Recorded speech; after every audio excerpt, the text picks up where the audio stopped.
Isang ordinaryong tanawin ang pagiging abala ng lahat ng mga kainan sa kahabaan ng Tandang Sora Avenue sa Barangay Sangangdaan, Quezon City, lalo na nga sa weekend. Noong May 4, 2025 ng umaga ay nag-ipon-ipon ng mga tao sa labas ng isang shawarma restaurant doon. Hindi para tikman ang kanilang pinipilahan na masarap na shawarma, kundi dahil sa isang karumal-dumal na krimen. Natagpuan kasi ang wala ng buhay na katawan ng service crew ng nasabing restaurant ng kanyang kasamahan sa trabaho. Ang biktima ay kinilala na si Laika Bernardo. Ano ang nangyari sa kanya at bakit niya sinapit ang masakit na katapusan? Sino ang salarin at bakit niya nagawa ang pamamaslang?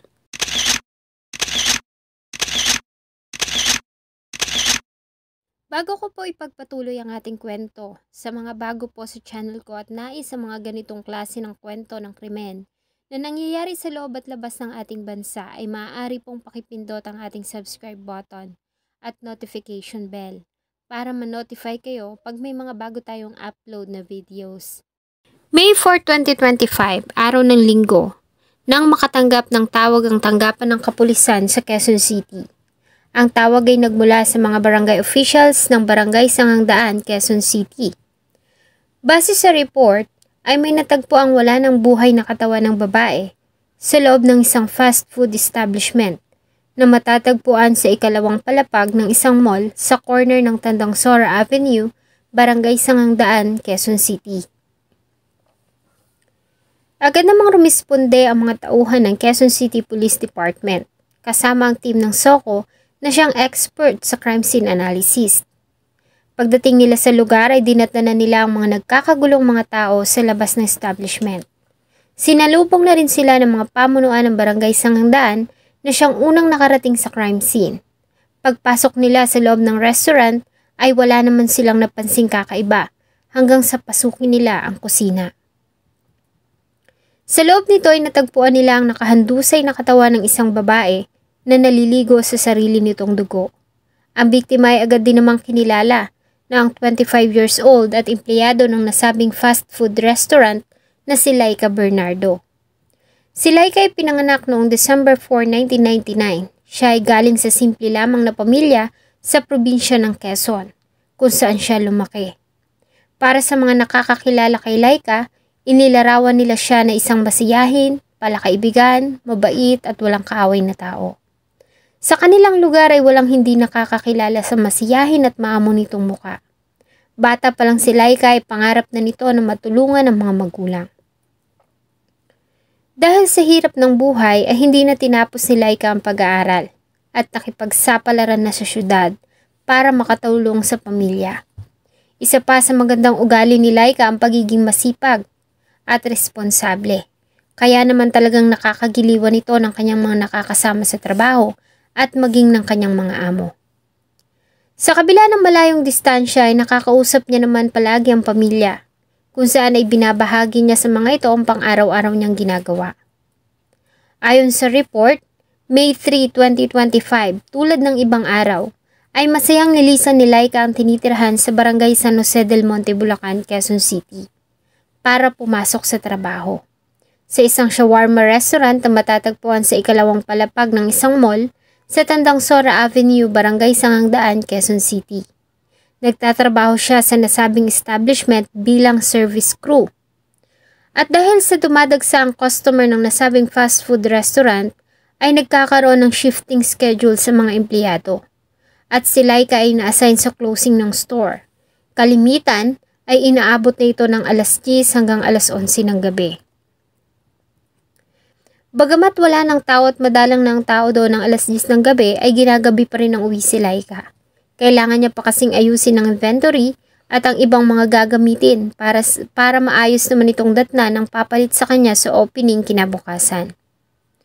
Ayon sa empleyado din na si alias Pastoral, bandang alas 8:55 ng umaga o 5 minuto bago sumapit ang alas 9 nang madiskubre niya ang katawan.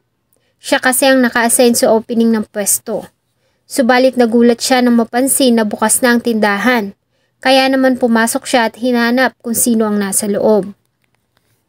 Subalit nagulat na lamang siya nang makita ang dugo ang katawan ni Laika na nakahandusay sa kusina. Nagpanik siya at agad na tumawag ng tulong. Mabilis naman itong nakarating sa pamunuan ng barangay Sangandaan. Noong una, ang nakarating sa kanila ay nagpakamatay ang biktima. Subalit na makita nila ang kalagayan nito at ang mga tinamo nitong sugat ay agad na silang tumawag ng pulis. Kinordon din nila ang lugar para wala ng iba pang tawang makapasok at makontaminate ang crime scene. At bilang bahagi ng protocol ay hinold din nila ang unang tao na nakakita sa katawan ng biktima hanggang sa dumating ang mga pulis at investigador kasama ang SOCO. Sa ginawang pag-iimbestiga ng SOCO, sa pangunguna ni Police Inspector Federico Manzano ay nagawa nilang makuha ang isang brown wallet sa crime scene na naglalaman ng 2 identification card ng isang lalaki, ilang ATM at cash na nagkakahalaga ng 1,000 pesos. Nakuha din nila sa crime scene ang 2 duguan pang mga kutsilyo, cellular phone, colored t-shirt at ID ng biktima. Mas naging malinaw pa ang buong pangyayari na magawang ma-access ng mga investigador ang CCTV camera sa loob ng establishment, kung saan ay nagawa nitong makunan ang karumal-dumal na krimen. Sa kuha ng CCTV ng alas 9 ng gabi, kinaladkad ng lalaking nakasombrero ang nagpupumiglas na biktima papasok sa kusina. Kinuha ng suspect ang isang bag at isinuksok ito sa kanyang tiyan. Makikita rin na may hawak siyang patalim at walang habas na pinagsasaksak ang biktima. Ilang beses pang nagmakaawa ang biktima at pilit na binibigay sa suspect ang kanyang cellphone at pera. Subalit hindi ito pinakinggan ng lalaki. Hindi pa ito nakontento nang mabitawan ng hawak na kutsilyo ay mabilis pa itong kumuha ulit ng isa pang kutsilyo at muling binalikan ng biktima. Sa pagkakataong ito ay walang habas niya itong pinagtataga. Sa kabila ng mga tinamong sugat ay nagawa pang manlaban ng biktima at ilang beses pa silang nagpangbuno ng suspect. Maya-maya pa ay tumakbo na ang lalaki palabas. Bagamat duguan na ay nagawa pang tumayo ng biktima at tinangkang sundan ng lalaki hawak ang kutsilyo. Dahilan kaya naman muli siyang balikan ng suspect at muling nagkaroon ng sagupuan sa pagitan ng dalawa. Hanggang sa tuluyan na siyang pumailalim at ipitin ng lalaki ang kanyang mga hita, bago siya muling undayan ng sunod-sunod pang mga saksak. Dahil sa ID na nakuha sa crime scene at sa kuha ng CCTV, ay agad namang nakumpirma ang pagkakakilanlan ng lalaki. Sa tulong ng mga empleyado at store manager, ay positibo nilang kinilala ang suspect. Ayon sa kanila, ito ay ang dati ring empleyado doon na si Eduardo Lagulaw Jr.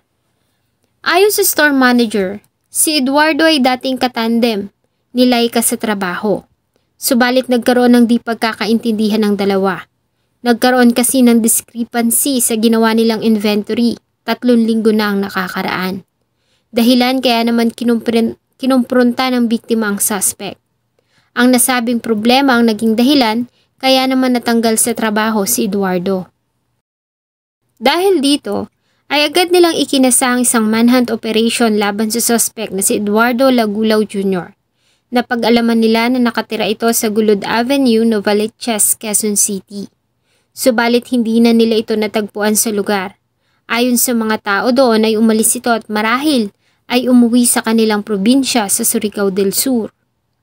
Agad na nakipag-coordinate ang Quezon City PNP sa kapulisan ng Surigao del Sur para matunto ng suspect. Tumulong din ang ilang kaanak at mga kaibigan ni Laika sa ginawang manhunt. Di pa man nilalabas ng PNP sa publiko ang itsura at pangalan ng suspect, ay buong tapang na nilang ikinalat sa social media ang mukha nito. Makalipas ang ilang araw, ay kusang loob na itong sumuko sa Barobo Municipal Police Station sa Surigao del Sur, kasama ang ina nito, noong May 9, 2025. Suspect na pumatay sa babaeng service crew sa Quezon City, sumuko na sa mga otoridad. Kuna sa Barobo Municipal Police Station sa Surigao del Sur ang suspect sa pagpatay sa babaeng crew sa Quezon City noong mula sa Surigao del Sur ay agad din naman itong itinurn over sa Quezon City PNP, kung saan muli itong ibinalik sa Quezon City, kung saan niya haharapin ang ginawang kasalanan. Sa inilabas na pahayag ng PNP, ay nagtamo si Laika ng di bababa sa 31 saksak at mga hiwa sa iba't ibang parte ng kanyang katawan. Ang ilan sa mga ito ay tumama sa masiselang bahagi ng kanyang organs na naging dahilan ng kanyang pagkamatay. Maliban dito, ayon sa PNP, ay walang nawalang pera at mga mahalagang gamit ng restaurant at ng biktima.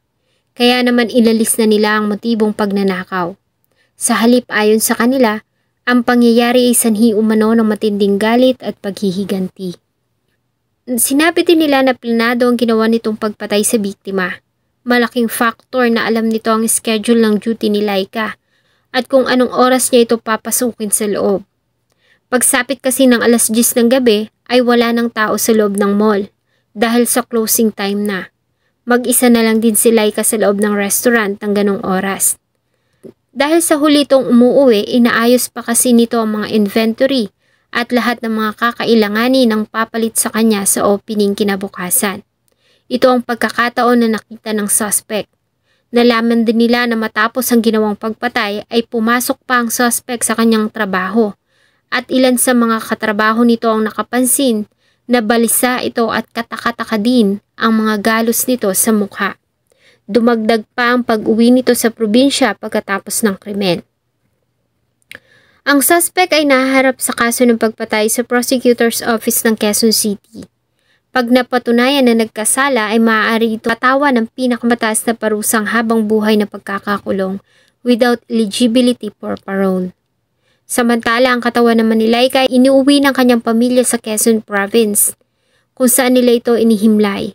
Hanggang ngayon ay isa lamang ang sigaw ng mga nagmamahal sa dalaga. Ito ay ang makamit nilang hustisya. Bagamat hindi sapat ang parusang habang buhay na pagkakakulong, ay malaki umano ang maitutulong nito para mapanatag ang kanilang kalooban.